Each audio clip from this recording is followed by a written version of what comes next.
se llama imaginar. Es realmente, hay una cosa que, bueno, ya he dicho yo antes que yo tengo esa doble vertiente arquitecto-pintor, o sea, realmente desgraciadamente no he podido ejercer la arquitectura porque la arquitectura tal como soy se entiende, pues no es lo que yo entiendo como arquitectura, y entonces pues no la he ejercido. Aquí, sin embargo, pues sí que hay, de pronto, el único edificio importante que he hecho yo, esa torrecita, es la torrecita de un edificio que se llama El Cursal, que está en Algeciras, que es un edificio importante. Lo he incluido ahí adentro. Lo que he hecho es una cosa que siempre yo creo que es, para mí sería, no sé, lo más maravilloso del mundo, hacer una ciudad no muy grande, a esa escala, no mucho más. O sea, ¿me entiende? Inventar todo. Una ciudad. Es para mí, yo que sé, la cosa más maravillosa que me puede acontecer. Entonces, esta ciudad que está totalmente inventada, o sea, no existe nada de lo que hay. Todo, sin embargo, sí que tiene todo un significado. O sea, de algún modo, pues no sé, decían, como aquí en algún punto de fuga. O sea, y entonces, pues como la cámara ve así, el cine ve así, todo el mundo ha terminado viendo así, además el ojo reproduce el sistema de la cámara y ve así. Pero resulta que la imaginación, eso que estaba hablando, no tiene ojito. O sea, ¿me entiendes? No ve con perspectiva. Y entonces, a mí lo que me interesa es lo que está aquí, lo que imagino yo, que no la veo en perspectiva, sino la veo, tengo una visión coherente del espacio. No es una visión en perspectiva del espacio, sino yo estoy percibiendo, sintiendo la sensación del espacio en su totalidad. Y entonces la perspectiva esta pues me resulta pues corta.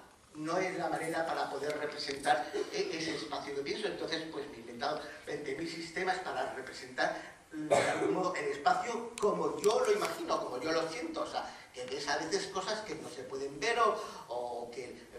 Si de pronto a mí me interesa un suelo y el suelo, el dibujo que hay en el suelo me interesa, no quiero ver el suelo en perspectiva, sino lo quiero ver como es el suelo. Y eso, estoy viendo una pared que hay representada una cosa que también la quiero ver, y entonces pues una cosa se representa pues como con otra perspectiva. Entonces, no había, por ejemplo, el suelo tiene una dirección marcada, como una especie, una caballera, pero por ejemplo la alfombra que está aquí más a la derecha, pues tiene otra fuga distinta que el suelo, y la otra alfombra está hecha totalmente en planta. O sea, esta que está viendo ese libro es una historia que me ocurrió realmente a mí. O sea, yo un día estaba en Tarifa y estaba viendo un libro de arte, no me acuerdo qué libro de arte, y entonces mi gran diversión consiste pues en fumarme un porro y coger un libro de arte y empezar a mirarlo, a gozarlo, a analizarlo, a pensar, a meditar y a dar vueltas. Y entonces me di cuenta que era de los momentos más felices de mi vida ese momento. O sea, un momento realmente pleno, o sea, de sensación de plenitud. O sea, que realmente la vida en ese momento es una cosa que merecía la pena, ¿no? Y entonces dije, bueno, pues este es el tema que yo quiero pintar, ¿no? Entonces, pues empecé a dar vueltas, digo, tardo muchísimo, desde que imagino el cuadro hasta que lo realizo, pasa muchísimo tiempo, y esto ha pasado, yo qué sé, pasado cerca de casi un año dándole vueltas al tema, ¿no? Porque, por ejemplo, uno de los temas, ¿no? que había era el libro que está viendo. ¿Qué libro está viendo? ¿Qué imágenes está viendo? Pues entonces, pues eso fue un periodo, una cosa de meditación de muchísimo tiempo, de meses. O sea, no es una cosa de... Eso sí, la han restaurado y está maravilloso, absolutamente unos colores limpios, esos colores de Giotto que son, bueno, la leche, es una cosa increíble. Pero resulta que como tiene que estar lleno de obras, todas las paredes llenas de una maravillosa obra que yo tengo en mi estudio de Tarifa. Tengo el libro de la Capilla Scrovegni abierto así sobre un atril, como si fuese un misal, ¿no? Y de vez en cuando paso una hoja, o sea, así, ahora esto, y paso una hoja, y dejo ahí la hoja una semana, 15 días, y a cada 15 días paso otra hoja, así, ¿no? O sea, y le quedan 10 minutos. Pues, de todas maneras, merece la pena, porque una cosa es leer un libro.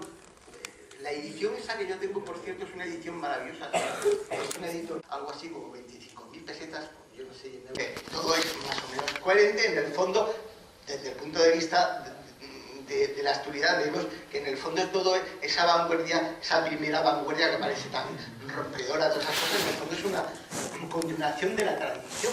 O sea, yo no he visto, o sea, con el tiempo, como Picasso se ha convertido realmente en un continuador del clasicismo. O sea, realmente, ¿no? O sea, es perfectamente clásico, ¿no? Yo ahora, con la perspectiva que me da el análisis que hago yo continuamente en arte, me parece que de todo ese momento de la vanguardia histórica, para mí hay dos artistas, no dos artistas, sino dos conceptos o contenidos que son verdaderamente revolucionarios.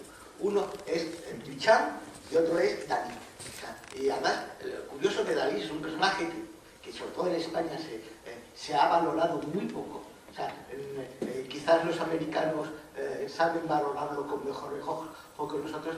Realmente, de Duchamp no voy a hablar porque supongo que se lo habrán dado 20.000 historias con Duchamp y esa cosa. Lo único que puedo decir es una frase que se me ha ocurrido esta tarde en la siesta con el rey de India, que las cosas se podían quedar en su sitio. O sea, en vez de decir, esa cosa señala esto es arte, ¿sabes? Decir que el rey de India decir que esto es arte, esto es una obra de arte, que es el gran invento de Duchamp, ¿no? Pues yo he llegado a la conclusión que la mejor cosa es decir, esto es un objeto de podemos decir, de sensibilidad, no un objeto de arte. O sea, y entonces las cosas se deberían de quedar en su sitio. O sea que el urinario se puede quedar como urinario y entonces yo un día voy a un urinario y digo, ay, pues es muy mono. ¿Me entiendes? ¿Dónde está? No hace falta que me lo pongan en un pedestal ni nada. O sea, sacabotella de Duchamp, que es una escultura que a mí me gusta mucho como escultura, pues es un sacabotella.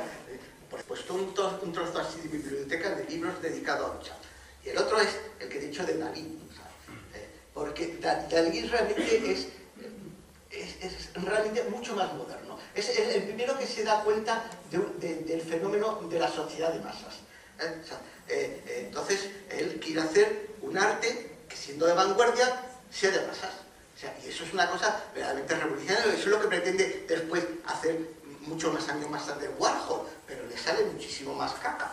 O sea, ¿me entiendes? Porque Warhol ahora sí ya está en las casas, pero resulta que muchos años antes, Dalí había logrado meter a su Cristo en todos los dormitorios de la sociedad española franquista. O sea, ¿me entiendes? Y no solo de España, sino de medio mundo estaba... O sea, los cuadros de Dalí estaban incluidos como... Era pop. O sea, antes de inventarse la palabra pop. O sea, ¿por qué Dalí va y quiere hacer una película con Walt Disney? Porque se había dado cuenta que realmente Walt Disney es un artista que está creando un arte verdaderamente maravilloso, pero que funciona a nivel de masas, ¿no? Entonces, todo ese es el momento de lo que podemos decir, el movimiento moderno clásico, ¿no? Llega la posguerra, inclusive con la gente, bueno, es interesante, pero el texto, entonces se inventa el mundo moderno. Realmente el mundo moderno son los 50 y los 60, que se desarrolla toda la arquitectura, se cree en ello y se cree todo de verdad. O sea, se cree que la cosa es por fin el triunfo de la Bauhaus, el triunfo, todas esas cosas ocurren en ese momento. Pero resulta que de pronto esa historia ha ocurrido un extraño movimiento que sigue siendo mal analizado, que es el pop art, el pop art. Pues resulta que el pop art es la primera vez que de pronto se empieza a descreer del arte. O sea, de pronto el pop art es el que dice, como decía de algún modo Duchamp, que cualquier cosa puede ser interesante. De hecho, lo que cogen son cosas que son interesantes, ¿no? Y entonces se empieza a dudar de la modernidad. Empieza a haber la primera duda, ¿no? Y entonces hay un año crítico, que será el 67, en que de una manera sintomática hay unos personajes que eran pop, pero que recogen de una manera como si fuese un espejo el sentimiento profundo del ser humano en ese momento. Esos personajes son los Beatles. O sea, los Beatles, o sea, empiezan siendo unos gente que hacía canciones absolutamente popis y sin más, como muy divertidas, muy monas,